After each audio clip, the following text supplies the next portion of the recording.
J'aimerais commencer en vous parlant de deux personnes fictives, mais qui pourraient très bien exister.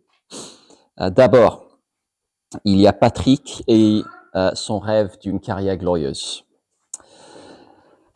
Patrick a récemment terminé ses études de commerce et a commencé à travailler pour une grande entreprise. Pendant ses études, il fréquentait une église évangélique et était impliqué dans un groupe biblique universitaire. Les autres membres de son église et les autres étudiants chrétiens étaient assez différents de lui. Certains lui semblaient même un peu bizarres, mais il se sentait généralement encouragé par les moments qu'il passait avec eux. Pendant les études, ce n'était pas toujours facile de trouver du temps pour des activités chrétiennes, mais il faisait de son mieux parce qu'il savait qu'il en avait besoin. Cependant, depuis qu'il a commencé son nouveau travail, les choses ont commencé à changer.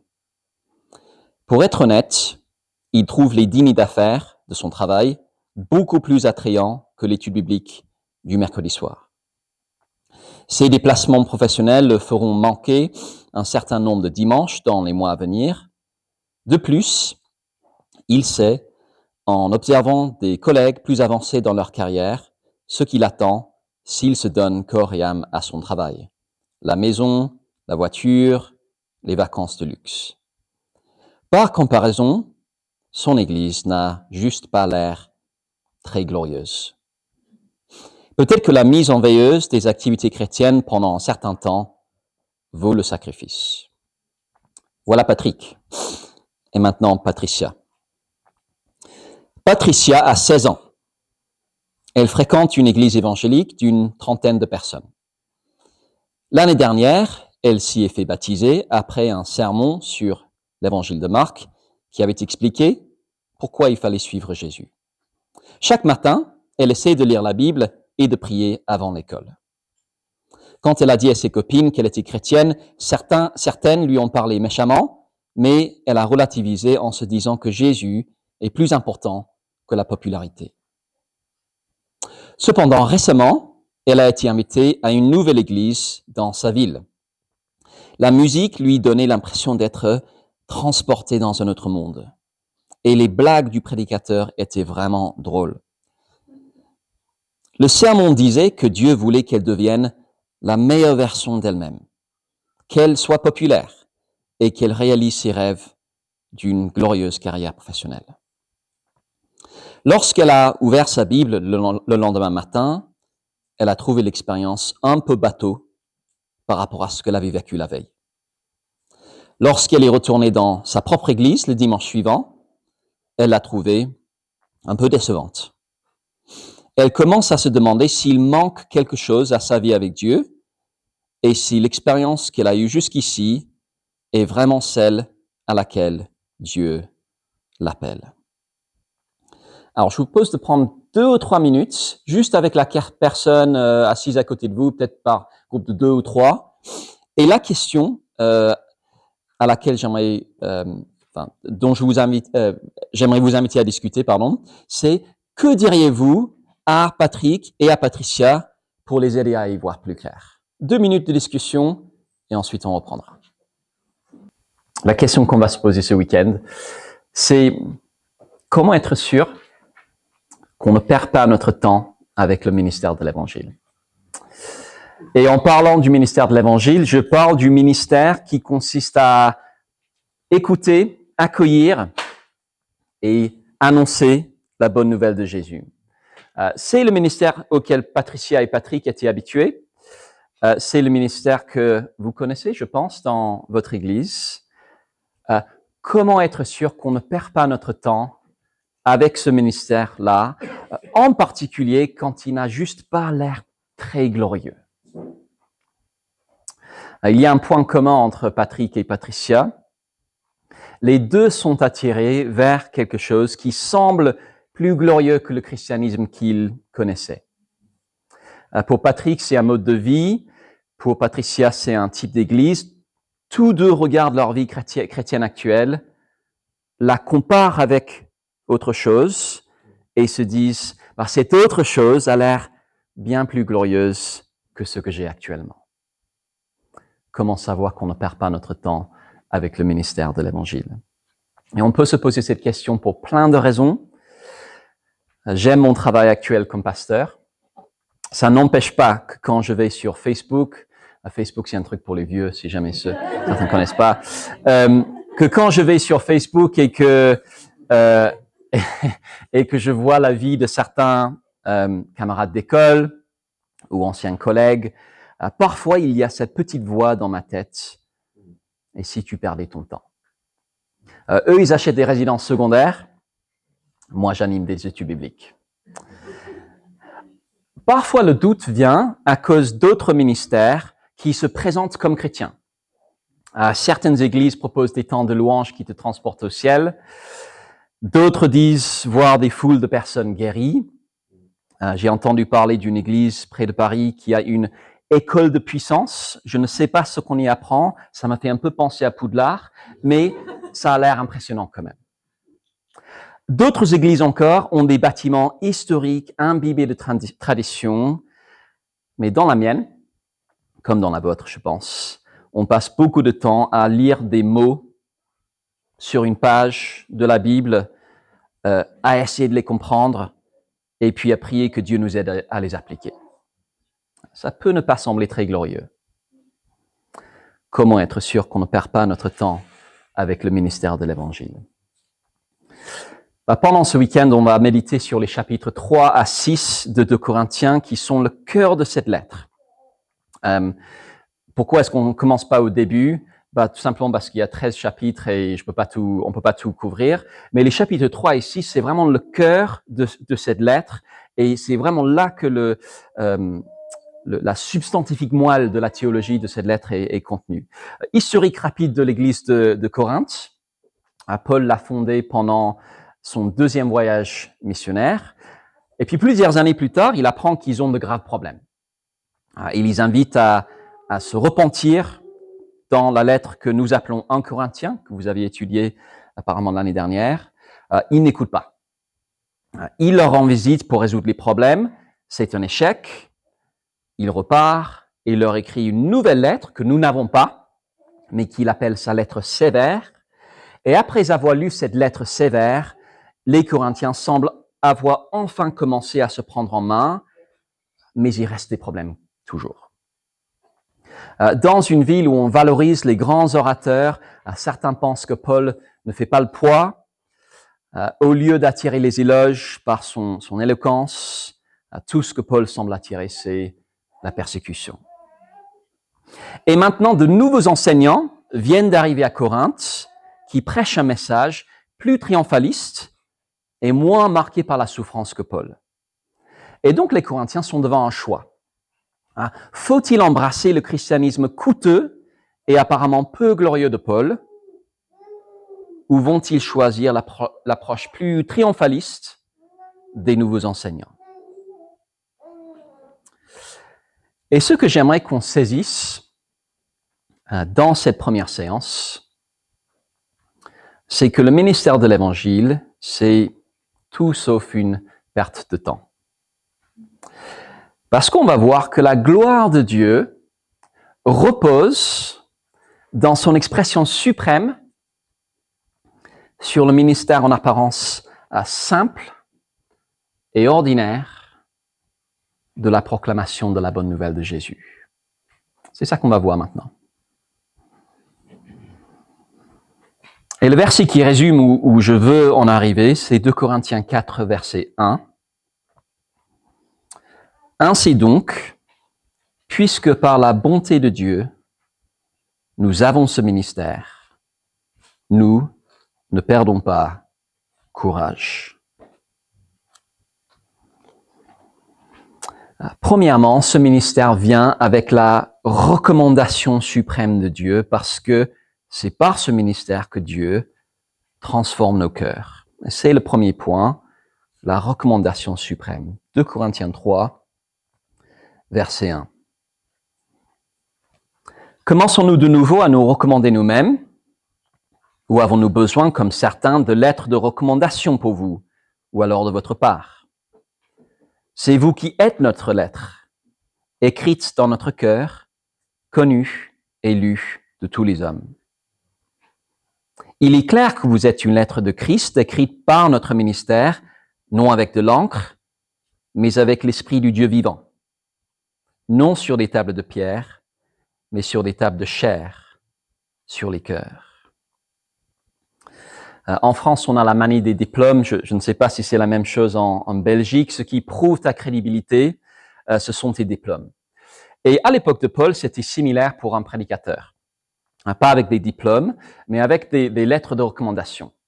Et il semblerait que les nouveaux enseignants soient arrivés à Corinthe avec des lettres de recommandation de Jérusalem. On ne sait pas de qui, mais rien que le fait que ces lettres soient adressées par des personnes à Jérusalem, ça a dû être perçu comme un gage de sérieux. On imagine à quoi ça ressemblerait aujourd'hui. Un implanteur d'église arrive dans une ville, il n'est pas encore connu, mais il est recommandé par un grand nom ou un grand mouvement chrétien. Moi, je suis soutenu par le pasteur X. Moi, j'appartiens au réseau Y. Moi, j'ai étudié à la faculté Z. Faites-moi confiance. On imagine le discours des nouveaux enseignants. Alors, nous, on est soutenu par Jérusalem. On n'est pas comme ce Paul, on ne sait pas trop qui le soutient lui. Ce qu'on sait, c'est que partout où il va, il y a des embrouilles. Est-ce que vous voulez vraiment suivre un pasteur comme lui? Alors, petite parenthèse pour dire que être reconnu par d'autres n'est pas sans importance. Un responsable chrétien n'est pas censé faire cavalier seul, c'est important qu'il soit reconnu par son assemblée ou son union d'église. Mais de manière ultime, l'important, c'est si Dieu recommande un ministère. On peut avoir tous les diplômes, tous les soutiens du monde. Si Dieu ne valide pas ce qu'on fait, on perd notre temps. Alors, regardez encore le verset 2. Paul dit, c'est vous qui êtes notre lettre, écrite dans notre cœur, connue et lue de tous les hommes. Il est clair que vous êtes une lettre de Christ écrite par notre ministère, non avec de l'encre, mais avec l'Esprit du Dieu vivant, non sur des tables de pierre, mais sur les tables de chair, sur les cœurs.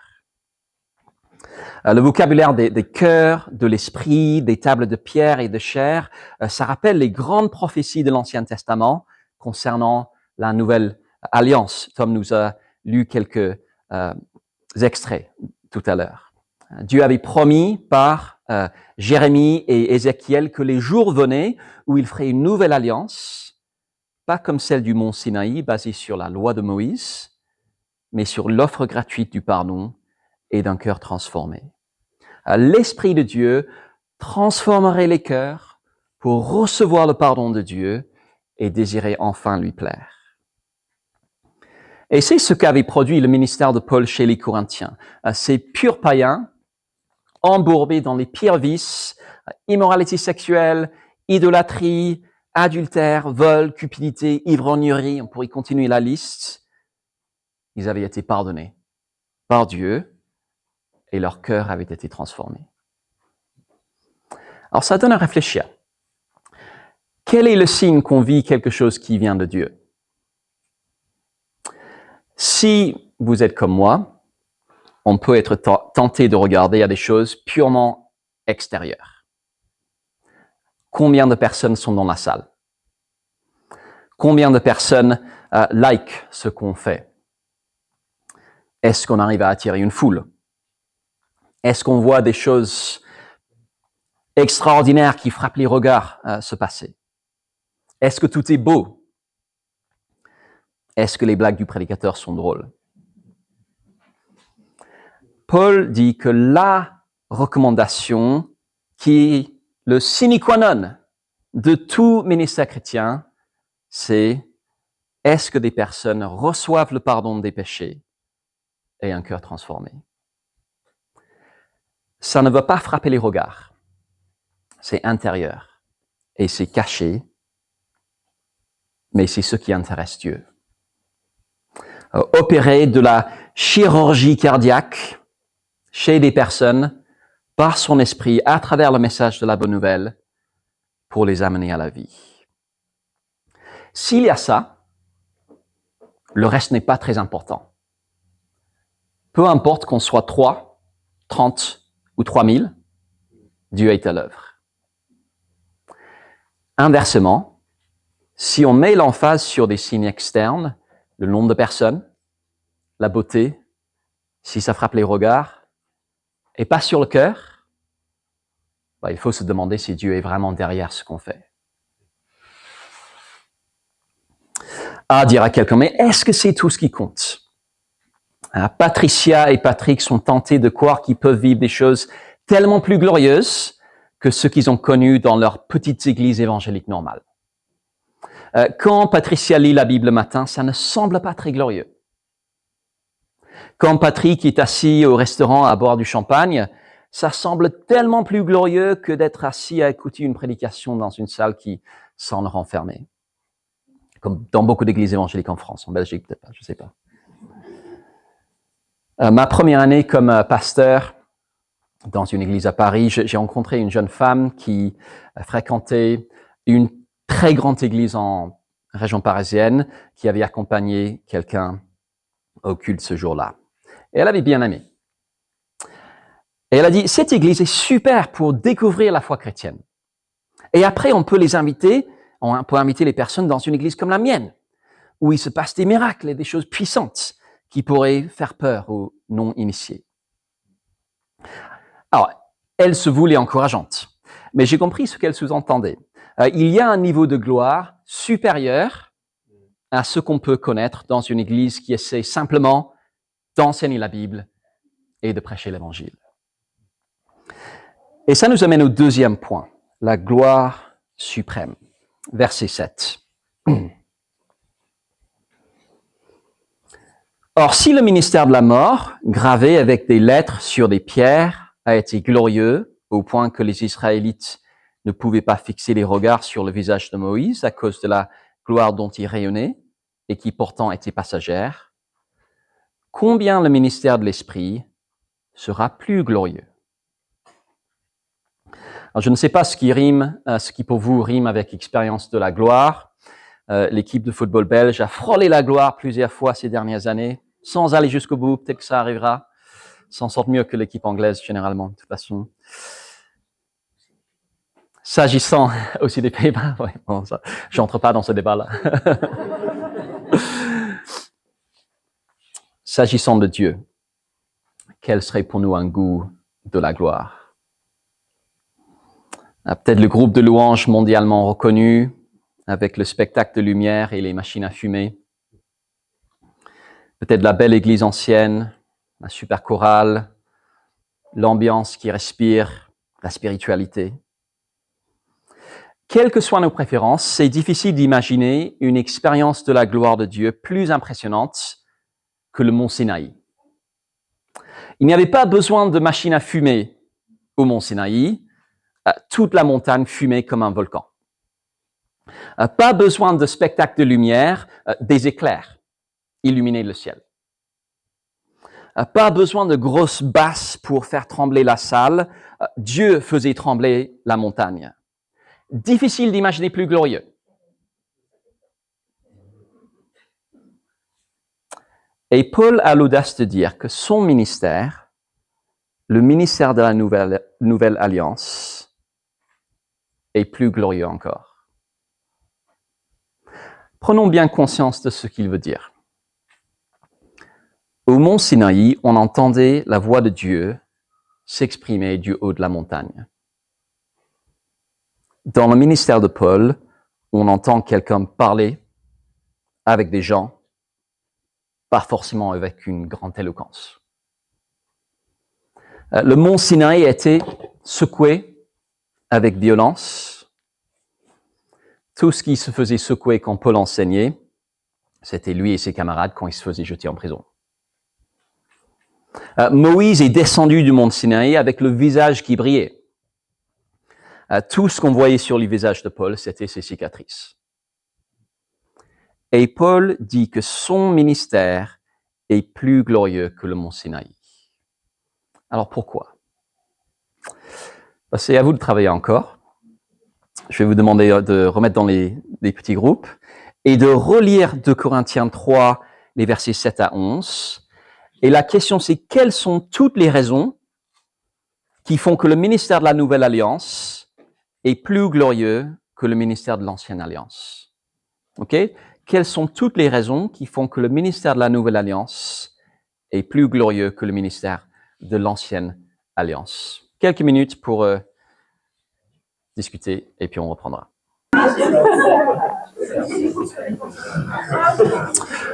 OK. Quelles sont toutes les raisons qui font que le ministère de la Nouvelle Alliance est plus glorieux que le ministère de l'Ancienne Alliance? Voici ce que j'ai trouvé. Vous pourrez compléter après si j'ai raté des choses. C'est plus glorieux parce qu'au lieu d'être un ministère de la mort, c'est un ministère où l'Esprit donne la vie. C'est plus glorieux parce qu'au lieu d'être un ministère gravé sur des tables de pierre extérieures, c'est un ministère gravé sur des tables de chair intérieure.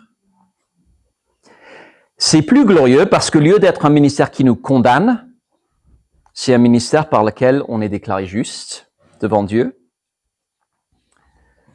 C'est plus glorieux parce qu'au lieu d'être un ministère passager, c'est un ministère permanent.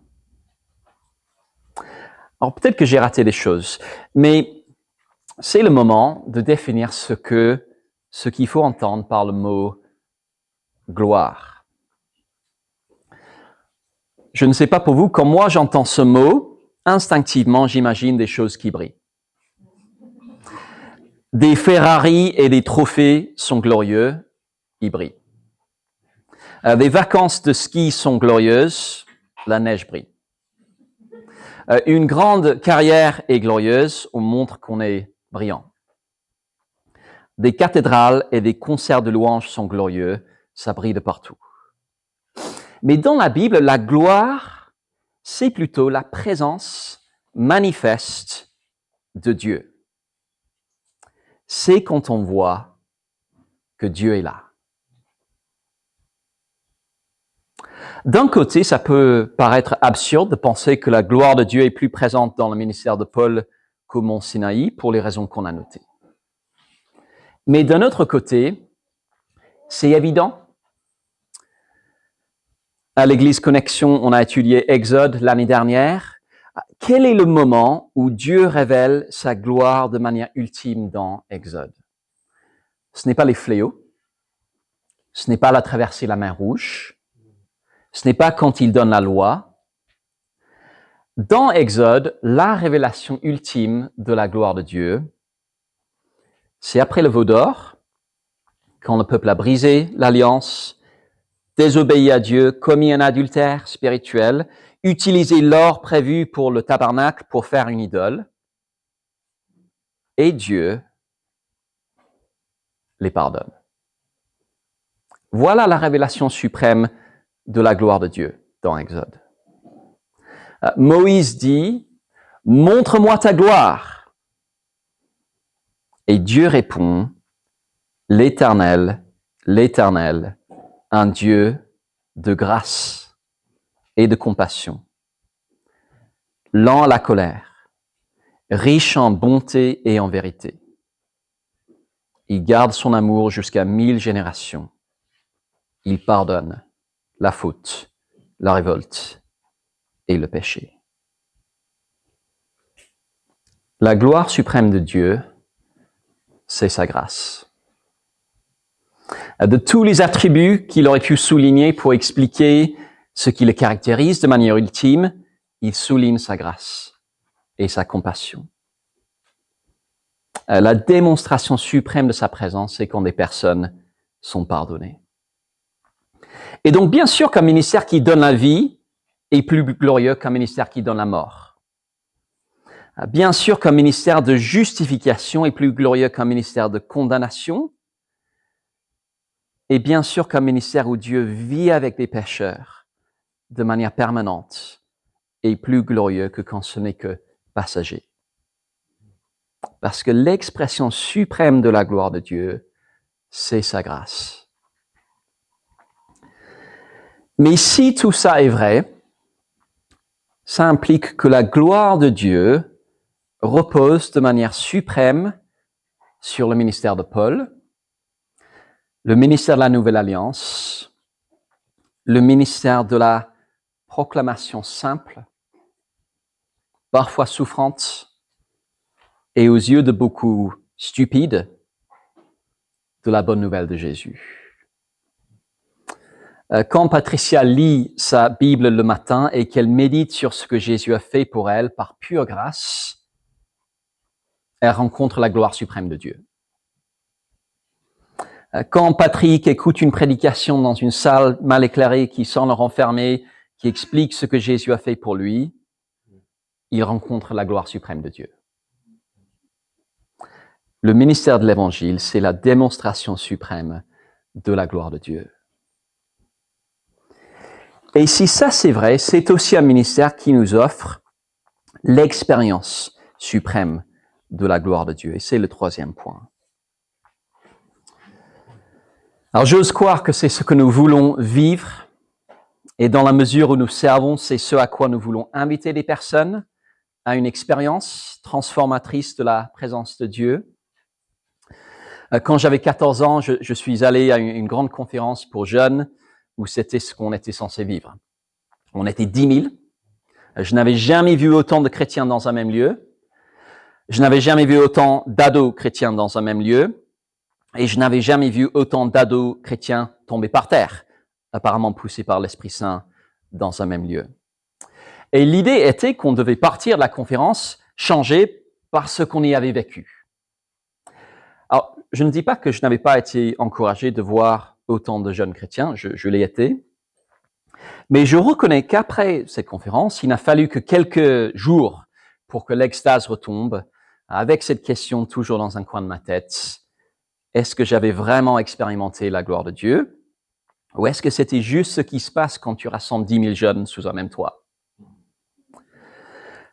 Paul ne veut pas qu'on ait la même hésitation concernant le ministère de la proclamation de l'Évangile qu'il défend. Regardez le verset 12.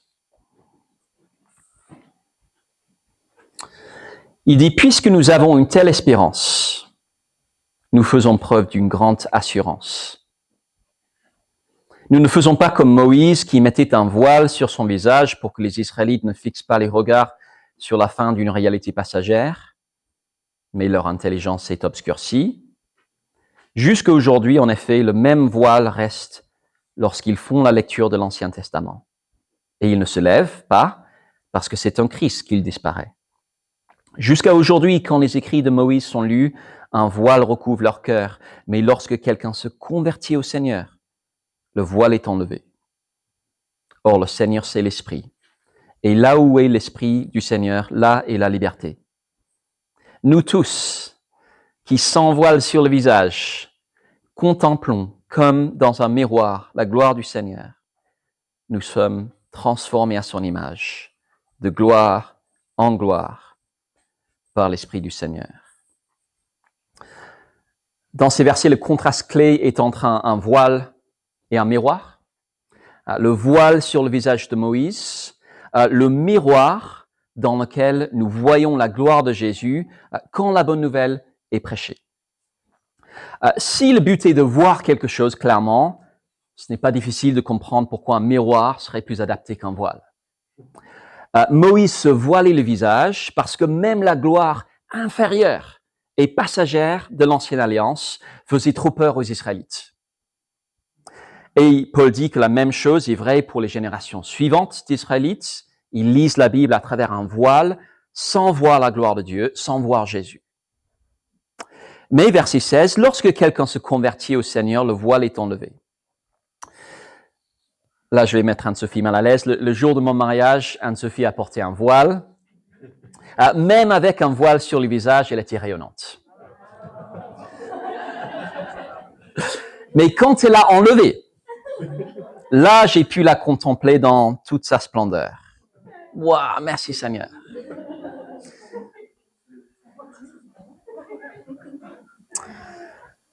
Paul dit du ministère de la proclamation de l'Évangile qui fait tomber le voile et nous met face à face avec Dieu dans sa splendeur. Réfléchissons là-dessus un instant parce que ce que Paul dit est extraordinaire. Imaginez que tous les samedis, Tom montait en haut d'une colline pour parler avec Dieu dans une nuée descendue du ciel, et que le dimanche matin, il arrivait à l'église avec le visage qui brillait comme une ampoule. En fait, imaginez que son visage brillait tellement fort qu'il devait accrocher un rideau devant sa tête pour éviter de vous aveugler. Là, je pense qu'on aurait l'impression de vivre une expérience assez marquante de la gloire de Dieu. Vous n'auriez pas trop de mal à sortir du lit le dimanche matin, même si vous mettrez peut-être vos lunettes de soleil. Et Paul dit que l'expérience de la gloire de Dieu que nous offre le message de l'Évangile est plus directe que ça. On n'est pas juste face à face avec quelqu'un qui, lui, a rencontré Dieu. On est nous-mêmes en face à face avec Dieu. Le message de la bonne nouvelle nous fait contempler, comme dans un miroir, la splendeur de Dieu. Par ce message, l'Esprit de Dieu nous montre Jésus crucifié. En nous montrant Jésus crucifié, il nous montre la grâce de Dieu dans son expression suprême. En nous montrant sa grâce dans son expression suprême, il nous montre sa gloire dans son expression suprême. Le ministère de l'Évangile nous offre l'expérience suprême de la gloire de Dieu. Quand vous écoutez un de vos prédicateurs expliquer un passage biblique, quand vous expliquez ce message aux enfants à l'école du dimanche, quand vous ouvrez votre Bible le lundi matin, vous êtes face à face avec la gloire de Dieu. C'est tellement important à comprendre. On peut être tellement superficiel. On se convainc si facilement que si on arrive à fabriquer un certain ressenti, c'est ça, expérimenter la gloire de Dieu. Le thème de cette conférence où je suis allé quand j'avais 14 ans, c'était rechercher la face de Dieu. Et l'idée était que par la musique, l'ambiance et les foules, on pouvait nous faire ressentir sa présence. Quelques années plus tard, je suis allé à Lourdes, le site de pèlerinage catholique, qui offre le même type d'expérience, juste habillé différemment. Parfois, on imagine que c'est possible de vivre des expériences glorieuses par des choses qui ne font même pas semblant d'avoir un lien avec Dieu. Une grande carrière, une vie faite de restaurants gourmets, des belles voitures, de belles maisons. Mais expérimenter la gloire, la vraie gloire, la gloire suprême, c'est voir Dieu dans sa splendeur. Et seul le ministère de l'Évangile nous offre ça. Et cette expérience de la gloire de Dieu, ce n'est pas une sorte de niveau bis, un niveau supérieur de la voie chrétienne. Ce n'est pas l'étape plus avancée une fois qu'on a cru en l'Évangile.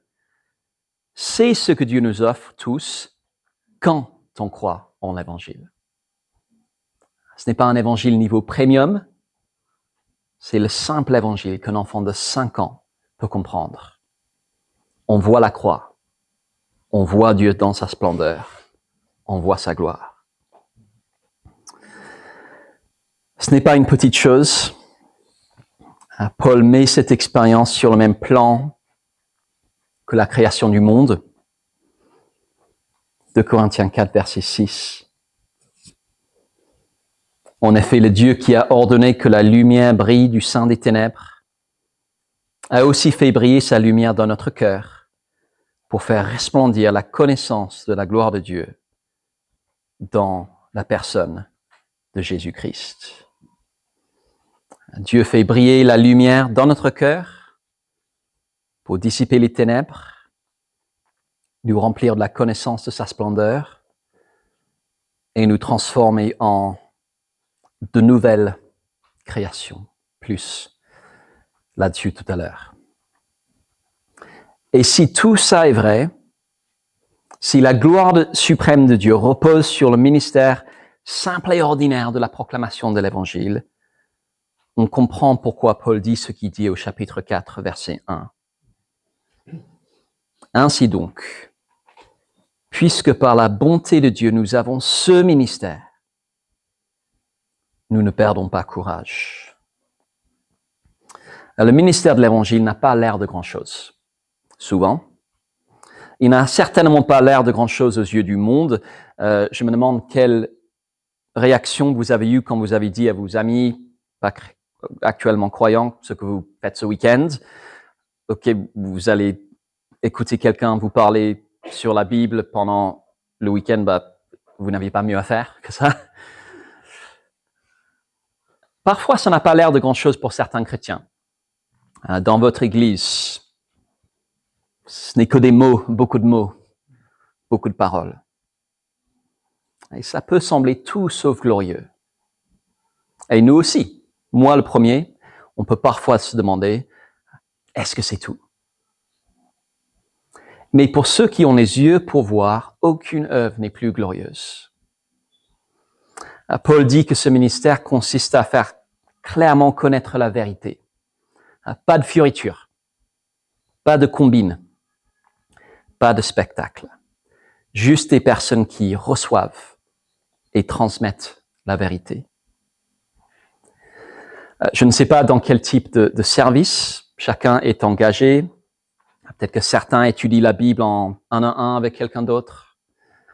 Peut-être que certains aident à l'école du dimanche, où c'est toujours à 2 doigts de ressembler à une confrontation entre police et casseurs. En tout cas, c'est un peu comme chez nous. Peut-être que certains vont donner un message à un camp de vacances et vous n'avez aucune idée de si vous réussirez à empêcher les jeunes d'aller sur Snapchat pendant que vous parlez. Ça peut ne pas avoir l'air très glorieux. Mais si on a les yeux pour voir, c'est l'expérience suprême de la gloire de Dieu à travers le message de l'Évangile. Cette conférence où je suis allé quand j'étais ado ne m'a pas impacté durablement.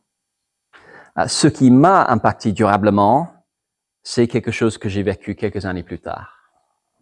Un stagiaire de l'église que je fréquentais qui me donnait rendez-vous tous les vendredis midi pour manger une assiette de restes réchauffés dans une église mal chauffée qui sentait les renfermer pour étudier Éphésiens ensemble. Juste 2 personnes assises devant des mots sur une page. Mais quels mots! Et cette expérience-là, elle m'a durablement transformé. Comment être sûr qu'on ne perd pas notre temps avec le ministère de l'Évangile? Ainsi donc, puisque par la bonté de Dieu, nous avons ce ministère, nous ne perdons pas courage.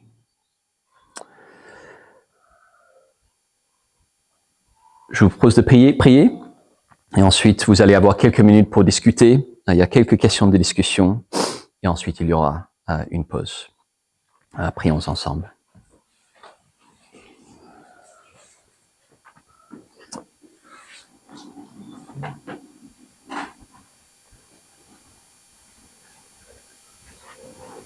Dieu et Père, nous voulons te remercier pour Jésus. Merci parce que quand nous contemplons, grâce à lui, comme dans un miroir, ta gloire, nous sommes transformés à son image, de gloire à gloire, en gloire, par ton esprit. Amen. Amen.